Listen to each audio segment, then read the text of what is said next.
These are the two tables given, and we have to solve all the related problem on the basis of this two table. This one is employee details table, and this one is employee table, or I can name it as employee salary say, e-salary table say. So now we will try to solve some of the questions on the basis of this two table. In the interview, there will be some table given to you, or they will tell you what are the attribute present in this table. So the first question is very, very interesting. Write an SQL query to fetch the employee ID and full name of the employee working under the manager ID 986. First, we have to find out whether it is valid or not. See, manager ID 986 do exist. Yes. So we can write the query. So what is the query? Try to understand what we have to fetch. So whenever the question is given to you, first you have to identify what you have to display as an output. So they are requesting employee ID and full name to display. So there is only one option. You just write select keyword. After select keyword, just write this two names. But remember one thing, you have to write these names in such a way they are shown in the table. So in the table, it is written as EMPID. So I will write EMPID and full name. It is written as full name. So I have to write full name. And also you have to follow the capitalization also. Here we have mixed capitalization. Then they have shown that. So we have to display employee ID and full name. Then for whom, whose manager ID is 986. But before giving this condition, here we have to inform that from which table should we capture this data. So this is the table name from where we are capturing the data. So we have to write the table name. Now this is the time where we will write the condition.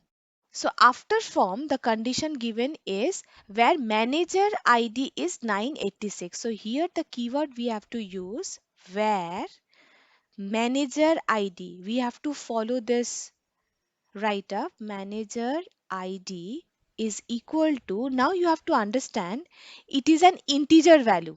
So you can write this value directly.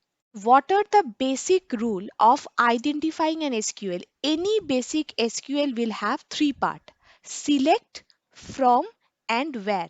And do not mix up these keywords. They are following some specific order. After select, you have to write from, and then you have to write where. So here in any question, you will find two part only. That is what you have to display and under which condition.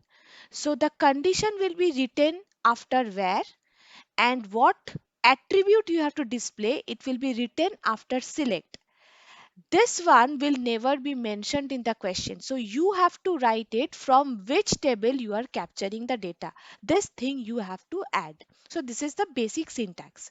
But today what we will do, we will change this syntax a little bit, and we will learn how to manipulate this concept for higher level of queries. Let's try the next question. Say we have another question. We have to write one SQL query for different project available from the employee salary table. Try to understand this question. We are fortunate enough because the location is given. See, this is the best case that you have. In general, in the interview, it will be written that write an SQL query to fetch different projects available. It will not mention from which table. So you have two tables. Now you have to identify from which table you have to capture this information. So if this information is not given, so what you will do, you have to find out this kind of attribute is available in which table. So since project attribute is available in this second table, e-salary table, so from this you can identify that this information will be fetched from the second table. So now how to write this kind of query? So now we have one trick. Please try to understand. We have to list out different project available. So this is the output. So as an output, what I need, the list of different project, that's it. So what we have to write? So here, while referring to this e-salary table, which contains the project values corresponding to each employee, or we can say that we will have a duplicate project value also. We may have, because a particular employee can have project P1 also, because one particular employee can work on many projects. So here you have to identify this part. So in this case, how to solve this problem means how to identify this kind of activity.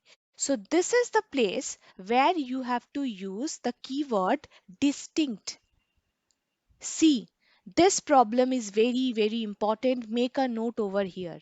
If you are asked to display some particular attribute information which may contain any duplicate value, that is, you may ask me one question, okay, it is listed that print the available different projects, but here in the table we do not have any duplicate value of the project, right?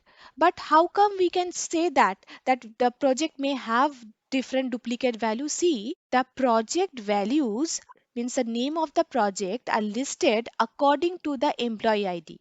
So we may have some employee with some specific ID who is working on the same project with this first employee. So at this point of time, we may have the same project name. So this kind of questions are very frequently asked in the interview, MNC drive. That is, list out different available project from say e-salary table. So here the note is this project attribute may have duplicate values. So I cannot use simple query. So additionally with this keywords, I have to use one specific keyword which is known as distinct. And now we have to understand what is the location of distinct keyword. So at this point of time, remember, you have to write select keyword first, then you have to write distinct keyword. So immediately after this keyword, you have to place this distinct keyword. Now basically distinct is not an keyword. It is a function. Since I am talking about a function, we know that the function will look like this. Function name, and then we have some round brackets. Here we have to pass some arguments. So at this point of time, we have to pass over here some column name. So which column name should I write? Which is given here. Different project we want to display.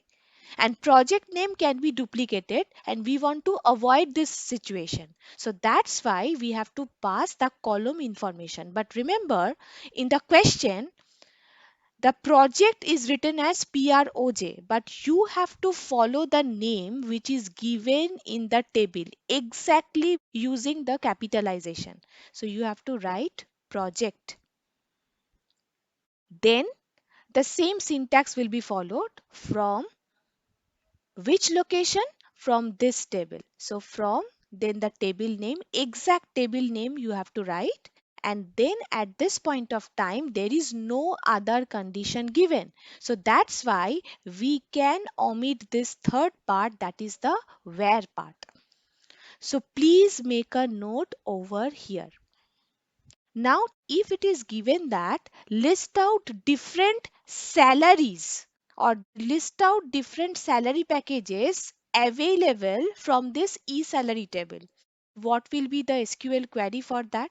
There may be some employee who is getting same salary as the first employee. It may happen. So here also we have to use distinct keyword, right? I think it is now clear to you when to use distinct keyword. Now the next query. See, the third query which is given us, we have to write one SQL query to fetch the count of employees working in project P1. See, whenever it is given as count, definitely you remember you have to use one function which is known as count function. We have to use. But here, since count is a function, at this point of time, it is also same that we can write here any attribute name or any column name.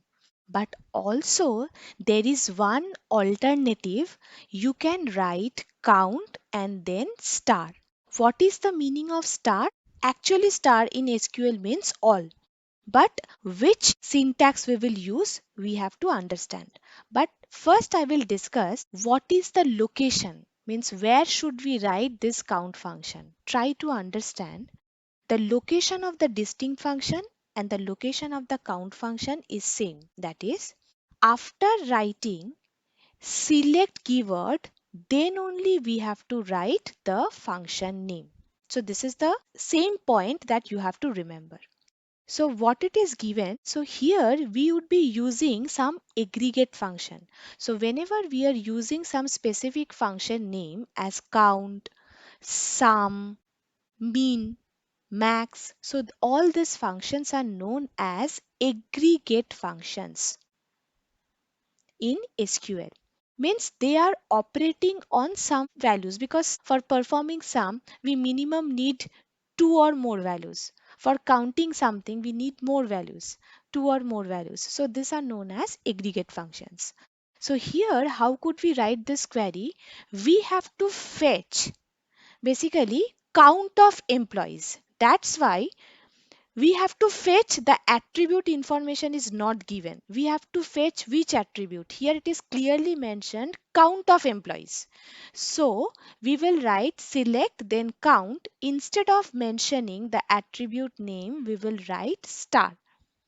Then the same syntax will be followed. From which location? We know that count of employee, from where should we get? The count of employee we can get from here. We can also get from here. But which table we should consider? To understand which table we have to consider, for that purpose you have to move on to the next level. So here it is given that working in some particular project. So try to understand. Here you have to mention the table name where you have the project information. Otherwise, if you pick employee information from this table and project information from this table, yesterday I have explained, at this point of time you have to perform joining. So this situation must be avoided. So here I will prefer to write e-salary table name, because project information and employee information both are available in this table. So I will write select count star from e-salary where. Why we need where? Because one condition is given. Here the condition given is the project name is P1. But try to understand. Here there is no such attribute as project name. So here we have to write the exact name of the column which is equal to P1. Now, there is another important point. So, whenever we are solving the first query, that we have to identify those employees who are working on the manager ID, see the values under manager ID attribute are integer. But now we are searching for the project names. So, these values are non-integer values. So, at this point of time, we have to use single quotes. So, that is Select count star from employee where project is equal to P1. So P1 is not an integer, so always you have to write single quotes. So semicolon is optional, you can write, you may omit. So this is the most important and significant thing about this SQL query. Similarly, you can find another kind of query. That is, write one SQL query to find out maximum, minimum, and average salary of the employee. So it will follow the same pattern, because whenever I'm talking about max, mean, and average, they also come under the aggregate function. And we know that this is the location where we can write our aggregate function. So in this query, now I will show it to you how to write more than one aggregate function together, because this query is very significant and they are asking for more than one aggregate function. I'm just repeating the question. The question is, write an SQL query to find the maximum, minimum, average salary of the employee. So try to understand, whenever aggregate function is given to you, it will be work on any particular column, but it may happen in the problem you have to write more than one aggregate function together. So this question is little bit different than the previous question. That is, now we will write more than one aggregate function. So I will follow the same concept. So we have to write select, because the position of the aggregate functions are just immediately after the select. So now I will start writing the aggregate function max, comma, mean, comma, and then average. So average, it will be written as AVG. Now, which argument we should write? This argument is already mentioned in the problem. This is the salary. So on the basis of salary, we have to calculate this. So exact spelling, pick the exact spelling of salary and pass it as an argument of each and every aggregate function. And then from which table we have to consider this all? So it is very clear, e-salary. And also try to understand, we do not have any additional conditions over here. So I will omit this where phase. So here there will be no where conditions. So this is the complete query for this question. So this is how we can write more than one aggregate function, right? But now we will try to understand this where part in a more critical manner. So let's go to the problem number 5. So now we will explore more the where part. So aggregate function is over. Here the fifth question is, we have to write one SQL query to find employee ID whose salary lies in the range 9,000 and 15,000. Now this is the most interesting thing that we have to learn. That is, here the condition is a range. So how to deal with this conditions?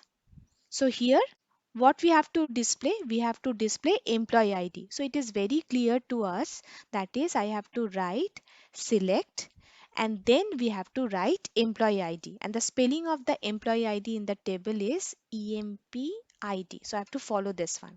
Then next thing that you have to understand, it is mentioned that display the employee ID whose salary lies in this. Now here you have one trick.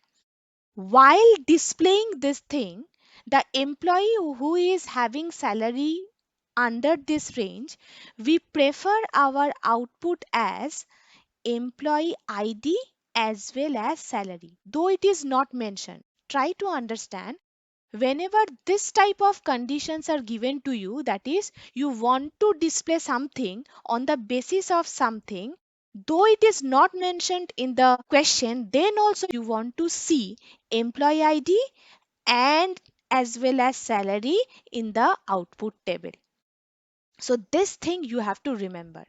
So in the question it is given that display employee ID whose salary is this. But you have to keep in mind I have to display employee ID and salary both. Otherwise only employee ID will be visible. So how could I justify that it is showing this range? My query is giving the correct output. So for that purpose we have to display both the attributes. Now, from which table? We have to find out the table that is containing employee ID and salary together. So this is the e-salary table. We have employee ID and salary together. So I will prefer to use e-salary table. And then how to write where condition where we have the range. So whenever you have this kind of range activity, then you have to use one additional keyword, that is between, then these values 9,000, then and then 15,000. So basically here my point is whenever you have this word range, then you have to use the keyword between and. So 9,000 to 15,000. But there you have one trick. So select the employee ID and salary. Fine. From this table, since range is mentioned, so we will write where between and.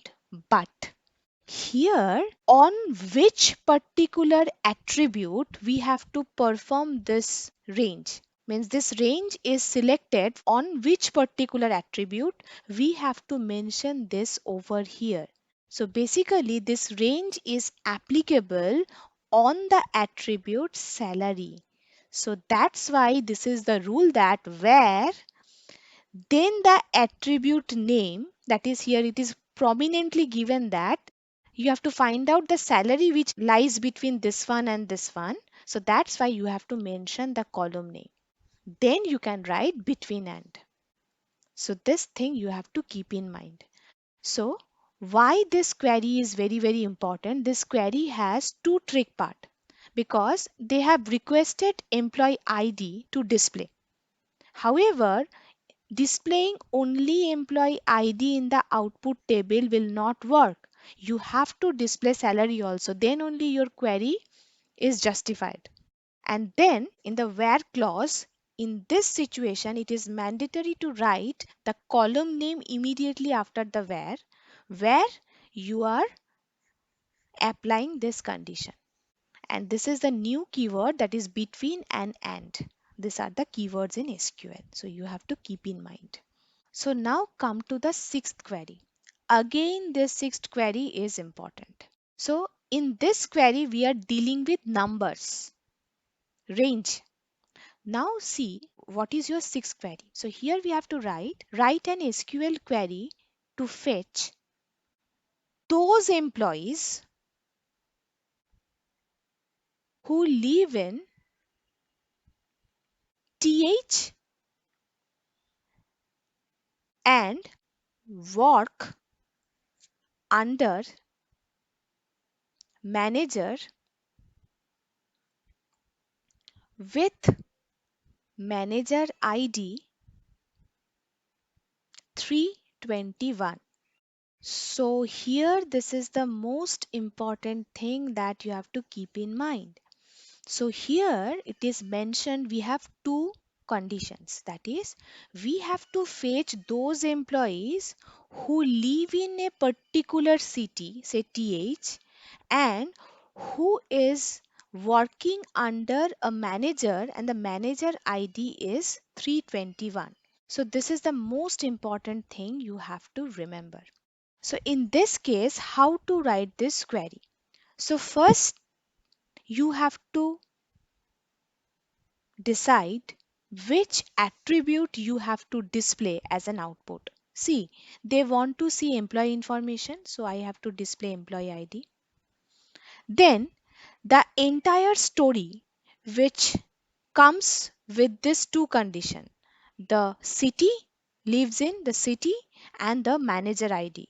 So we have to write the information about city and the manager ID. But here try to understand in this two table, do we have the concept of city in this two table? So now this is another trick. So you have to understand that in this two table, there may be a chance of having city. So it does not imply that your question is wrong. It may happen they are asking some question. By reading the question, you have to visualize if they are asking for some specific attribute, if this attribute is missing in the table, you just go and ask them. So I think it is missing in the table. Then they will ask you one question, probably in which table this attribute should have. So what I will do, just check it out. So they want me to display employee ID, city and the manager ID. So I will go with that. I will write this three attribute name. Then from which table?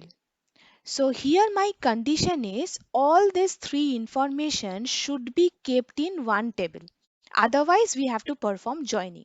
So what we will do here, we will say that my city information should be in this table. Why?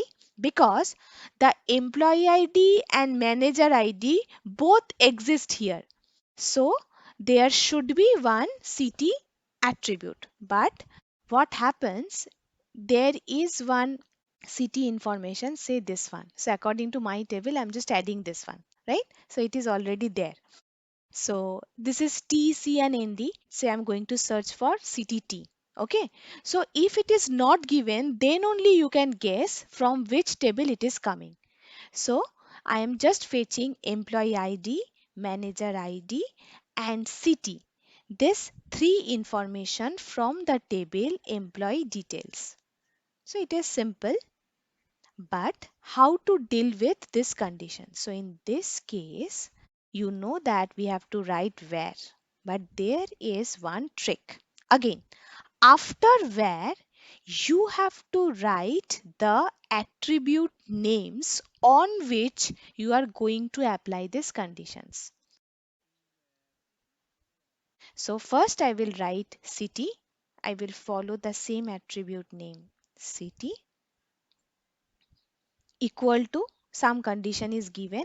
Then since we have another condition, then we have to use another keyword and then we have to write the second attribute name, that is manager ID, which is equal to something. Now we have another trick, but let me write it first. So where the city equal to T. So T is a non-numerical value. So I will write T within single quotes, then and manager ID. So manager ID is in numeric value. So you are expecting me to write 321 only without any single quotes. So at this point of time, you have to remember one point. We have non-numeric value and numeric value together under one condition.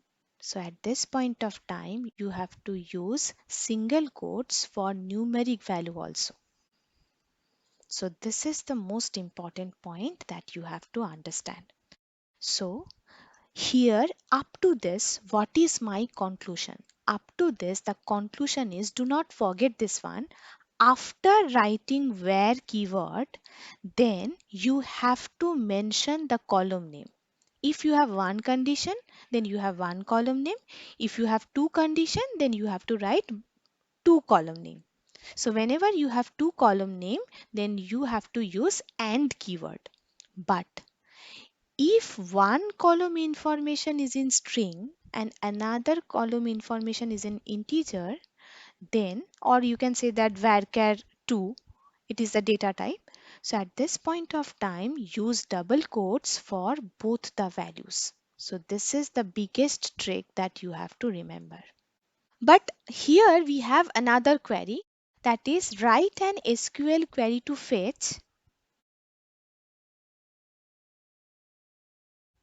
all employees who either live in C, means this is the city name, or work under manager ID 321. So is it same with the previous query? Everything will be same except this keyword, right? So whenever we are writing the where condition, what we have to write? First we have to write CT is equal to C. Instead of writing and, we will write or over here, right? And then we will write manager ID is equal to within quotes 321. So this is the difference. So my point is, whenever you have two conditions given, then either you have to write or you have to write and. It depends on the question. So this is not a mandatory condition. So this point I want to conclude. So don't get confused. So now we have another interesting thing that we have to identify. Now we will learn a special keyword which is known as not. So here the question given is, write an SQL query to fetch all those employees who work on project other than P1. Means I don't want that employee information who is working on P1. So basically how to write this code? I will use the same syntax. So what we have to select? We have to select employee ID because they want the employee information. So I will write employee ID. So from which table? Now it is clear. We have to select the table where we have employee information and project information together. So I will select this e-salary table. And then how to write this where condition. So here the question is, fetch all employees who work on project other than P1. So in this case, the not keyword is not given. But whenever you have other than these two words, then it means you have to use not keyword. And what is the location of the not keyword? You have to write not keyword immediately after the where keyword. And then here you have to write the column name. But in the previous queries, what we did, we write the column name immediately after where. But if you have this other than word in your question, then you have to use this not keyword. And the position of the not keyword is immediately after where. Then you can write the column name. So which column name? Here they are asking me about the project column. So I will write where project is equal to P1. So why it is equal to P1? Because actually it is not equal to P1. Other than P1 means not equal to P1. This is how you have to represent this other than concept. Very important thing, I have written this condition on project. I haven't included project. So I should include this one also, right? So then only my output is complete. So this is not an error, but this is a perfect code. So if I include project, it's a perfect one. In MNC Drive, the main problem arises where they will give you the same query and they will tell you that do not use this not keyword, right? So here my point is, please try to understand and make a note. The same query is given. That is, write an SQL query to fetch all those employees who work on project other than P1. So we are ready that we can write this not after where. But they will tell you we don't want to see this not keyword. So is there any other alternative? Yes, we have. So now there is one operator which is known as this one. This is how this operator will look like, right? So instead of not, what you can do, you can write this query as select employee ID, comma project from e-salary where, see, I will not be able to write not. So at this point of time, you have to use this keyword, this one. But there is certain rule. So whenever you are using this keyword, the biggest rule is, please take a note. Before this operator, you have to mention the attribute name. And the condition of this attribute will be written immediately after this operator. That is, my condition is P1 within single quotes. Here you have to write P1 within single quotes. So this is how this query will look like.